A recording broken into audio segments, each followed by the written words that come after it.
পশ্চিমবঙ্গে বিজেপি যতদিন বিরোধী আসনে থাকবে ততদিন রাজ্যে তৃণমূল কংগ্রেস সুরক্ষিত। পরিস্থিতি এমন দাঁড়িয়েছে, রাজ্যের মানুষের জীবন জীবিকা লড়াই চাপা পড়ে যাচ্ছে এসআইআর এর সংঘাতে। ঘণ্টাখানেক সঙ্গে সবার অনুষ্ঠানে এসেই অভিযোগ করলেন সিপিএম এর প্রতিনিধি কৌস্তব চট্টোপাধ্যায়। এখন দেখো, তুমি এই যে 7 নম্বর ফর্ম নিয়ে কলকাতা শহর, আমি শুধু বলছি 4-5টা অ্যাসেম্বলি গোটা রাজ্যে বিজেপির নাম করে বিজেপি কিছু জায়গায় এক একটা বুথে 40টা 50টা 60টা কোথাও 100টা সংখ্যালঘুদের নাম মিথ্যে অভিযোগ করে দিল। তৃণমূল দেখলো বা 50-50, দেখুন 50-50 বলছিল না, 50-50 যে বাকিটা আমি কমপ্লিট করে দিই। তৃণমূল গিয়ে আবার তাদের নামে মিথ্যে অভিযোগ করে আরো মুসলমানদের নাম লিখে দিল এবং চিৎকার করতে থাকলো পাড়ায় মুসলমানদের বিজেপি বাদ দিয়ে দিচ্ছে। যতদিন বিজেপি বিরোধী অবস্থায় থাকবে ততদিন তৃণমূল সুরক্ষিত, এবং এটাই হচ্ছে সেটিং। আমি বলছি যে লজিক্যাল ডিসক্রিপেন্সির নাম করে কি ওরকম হয়রানি হয়েছে। আমি শুভেন্দু অধিকারীর বাইক তুমি চালাও না, 1 কোটি রোহিঙ্গার নাম বাদ যাবে। আরে নাম বাদ গেছে বিশ্বাসের, নাম বাদ গেছে সবচেয়ে বেশি দাসের, নাম সবচেয়ে বেশি হয়রানি হয়েছে উদ্বাস্তু মানুষজন। কলকাতার একটা অ্যাসেম্বলিতে একটা বুথে 800 ভোটার 700-650 সংখ্যালঘুকে তুমি ডাকছো লজিক্যাল ডিসক্রিপেন্সির জন্য? এর কোনো মানে আছে নাকি? আরে কোট আনকোট 1 কোটি রোহিঙ্গা তো ভারতবর্ষেই নেই, পশ্চিমবঙ্গে বলছে তো, বিরোধী দলনেতা বলছে তো। আমি কি বলছি, আমি বলছি যে আসলে তুমি কি করছো। আসলে বাংলার মানুষের জীবন জীবিকার সংঘাতটা আলোচনায় আসছে না, এসআইআর সংঘাত আসছে। 2021 সালের নির্বাচন, পুরো গোটা বিধানসভা নির্বাচন হলো সিএ এনআরসি এজেন্ডায়। আচ্ছা, স্কুল নেই, কলেজ নেই, শিক্ষক নেই, ছাত্র নেই, প্যারা টিচারদের মাত্র 1000 টাকা মাইনে বাড়লো। রাজ্যের মুখ্যমন্ত্রী আর এমএলএদের মাইনে বেড়ে যাচ্ছে 2 লাখ টাকার কাছাকাছি। সাধারণ মানুষের জীবন জীবিকা তা হচ্ছে। গতকালকের যে ভিডিও কনফারেন্স, সেখানে জ্ঞানেশ কুমারের ডাকা বৈঠকে যেমন সিইও উপস্থিত ছিলেন বিভিন্ন জেলা শাসকরা, যারা ইতিমধ্যেই ডিওর দায়িত্ব পালন করছেন। এসআইআর নিয়ে বেশ কয়েকজন জেলা শাসককে কড়া হুঁশিয়ারি দিয়েছে নির্বাচন কমিশন। সম্পূর্ণ ভোটার তালিকা স্বচ্ছ করতে হবে এমনটাই নির্দেশ দিয়েছে কমিশন, এবং একজন বিদেশি ভোটারের নামও যেন চূড়ান্ত ভোটার তালিকায় না থাকে। যদি কারোর নাম থেকে থাকে তাহলে তার দায় কিন্তু বর্তাবে সংশ্লিষ্ট জেলা শাসকের ওপর।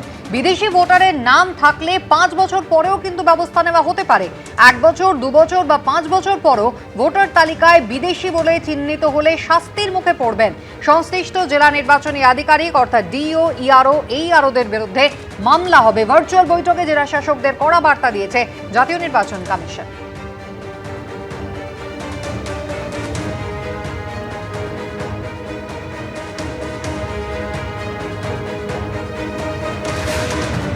মুখ্য নির্বাচন কমিশনার জ্ঞানেশ কুমারের প্রশ্নের মুখে পড়তে হয় দক্ষিণ 24 পরগনার জেলা শাসককে। দেখেছিলাম আমরা ভাঙড়ে বিডিও অফিসে ডেকে মাইক্রো অবজারভারদের হুমকি দেওয়ার অভিযোগ ওঠে তৃণমূলের ব্লক সভাপতি শাহজাহান মোল্লার বিরুদ্ধে। রোল অবজারভারদের কাছে সেই অভিযোগ জানান মাইক্রো অবজারভাররা, এমনটাই খবর সূত্রে। কোন ক্ষমতা বলে মাইক্রো অবজারভারদের ইআরও, এইআরওরা তলব করেছেন? মুখ্য নির্বাচন কমিশনারের প্রশ্নের মুখে পড়তে হলো দক্ষিণ 24 পরগনার জেলা শাসককে।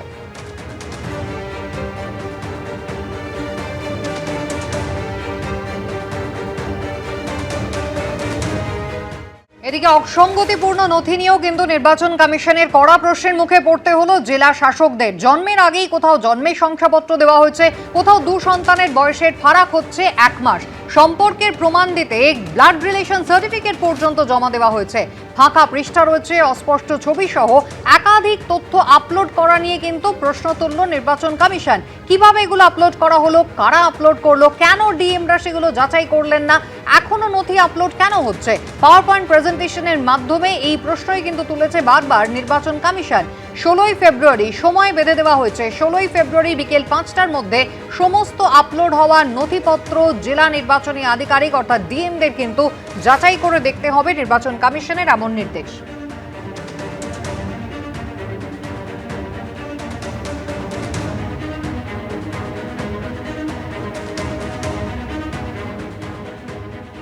এইভাবে দায় ঠেলাঠেলি করে পশ্চিমবঙ্গের মানুষকে আবার একটা অপরিষ্কার নির্বাচকদের তালিকা ধরিয়ে দেওয়া হবে। যে যেরকম পারবে মৃত ভোটাররা এসে ভোট দিয়ে যাবে ভৌতিকভাবে। বাংলাদেশি অনুপ্রবেশকারীরা যারা মুসলিম তারা এখানে ঢুকে পড়ে যা তা করবে, এসব করতে দেওয়া যাবে না। মুখ্যমন্ত্রী প্রশাসনিক বৈঠক করছেন ভিডিও ক্যামেরা নিয়ে, এবং সেখানে চমক ধমক দিতেন না আইসিকে, ওসিকে, ডিএমকে, এসপিকে। এটা হচ্ছে এই চমক ধমকের রাজনীতি। সেটা শুধু মুখ্যমন্ত্রী প্রধানমন্ত্রী করবেন, কিন্তু নির্বাচন কমিশন আবার তার গুরু আছে, তার কাছে নিশ্চয়ই ধমক চমক খাচ্ছেন।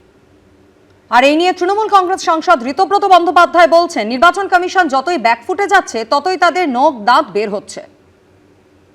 আসলে নির্বাচন কমিশন যত ব্যাকফুটে যাচ্ছেন, মানে নির্বাচন কমিশন যা যা বলছেন সেগুলো যখন সেই থুতু গেলার মতো সেগুলো গিলতে হচ্ছে, তখন নির্বাচন কমিশন ওই নকদাঁত বার করছেন, ইন্টিমেটেট করার চেষ্টা করছেন। এগুলো তো ভয় দেখানো, বেসিক্যালি মানে জেলা শাসকদের ভয় দেখানোর একটা প্রচেষ্টা চলছে। মহারাষ্ট্রে 2024 লোকসভা ভোটের দায়িত্ব সামলানোর পর এবার পশ্চিমবঙ্গের আসন্ন বিধানসভা ভোটের দায়িত্বে আসছেন স্পেশাল অবজারভার অবসরপ্রাপ্ত আইপিএস অফিসার এন.কে. মিশ্রা।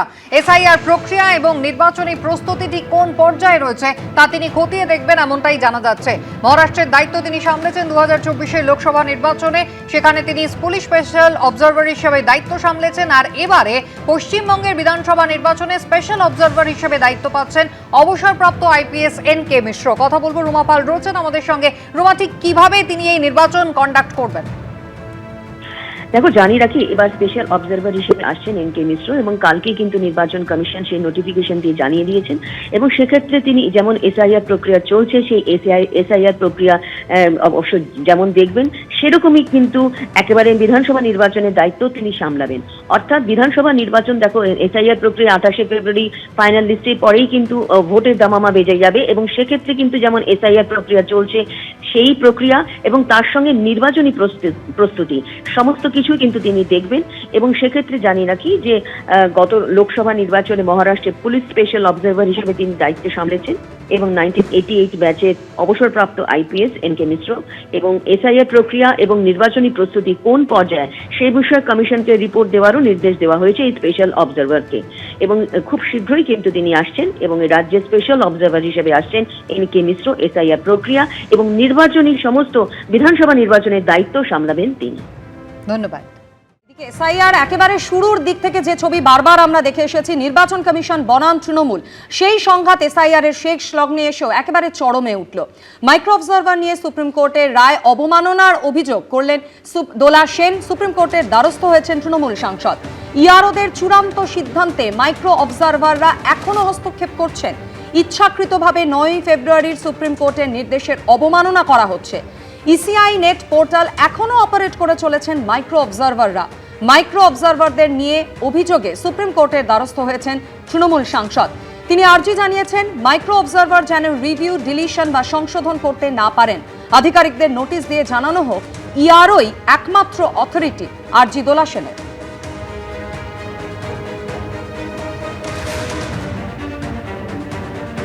কার নাম বাদ যাবে, কার নাম বাদ যাবে না, সেটা নির্বাচন কমিশন ঠিক করবেন। অবশ্যই সেটা সংবিধান মেনে, ভারতবর্ষের আইন মেনে।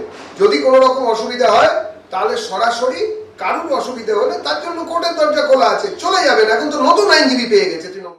এবিপি আনন্দ, এগিয়ে থাকে, এগিয়ে রাখে।